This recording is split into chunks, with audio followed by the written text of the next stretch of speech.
বহুতো ছাত্ৰ ছাত্ৰী আৰু বন্ধু বান্ধৱীয়ে সুধি আছিলে যে নিযুত মইনা আঁচনিৰ নতুন ফৰ্ম কেতিয়া দিব, নতুনকৈ অনলাইন আবেদন হ'ব নে অফলাইন আবেদন কৰিব লাগিব, মেট্ৰিক পৰীক্ষা পাছ কৰিলে কিমান পইচা দিব, হায়াৰ ছেকেণ্ডাৰী পাছ কৰা ছাত্ৰীসকলক কিমান পইচা দিব, ল'ৰাসকলৰ দিবনে নাই, এনেকুৱা ধৰণৰ বহুতো প্ৰশ্ন আছিল। সেই প্ৰশ্নসমূহৰ উত্তৰ দিবলৈ চেষ্টা কৰিম।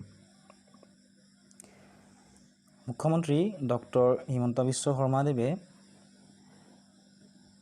ইলেকশ্যনৰ ৰিজাল্ট ঘোষণা কৰাৰ পিছতেই অৰ্থাৎ যোৱাকালি তেওঁ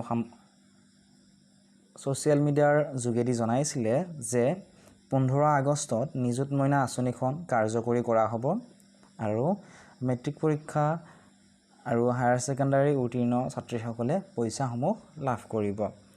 গতিকে অনলাইন হ'ব নে অফলাইন হ'ব আবেদন প্ৰক্ৰিয়া, ইয়াৰ বিষয়ে কোনো তথ্য তেওঁ দাঙি ধৰা নাই। আগতে এই ফৰ্মখন দেখিছিলে, তোমালোকে স্ক্ৰীণত দেখা ফৰ্মখন। হয়তো আকৌ তোমালোকক নতুন ফৰ্ম দিব। নতুন ফৰ্ম দিয়াৰ লগে লগে তোমালোকে আমাৰ Facebook page, WhatsApp channel, Telegram channel আদিসমূহত ইয়াৰ আপডেট পাই যাবা। ডেছক্ৰিপশ্যনত লিংকসমূহ দি থোৱা আছে, যদিহে এতিয়ালৈকে তোমালোকে ফ'ল' কৰা নাই ফ'ল' কৰি দিবা।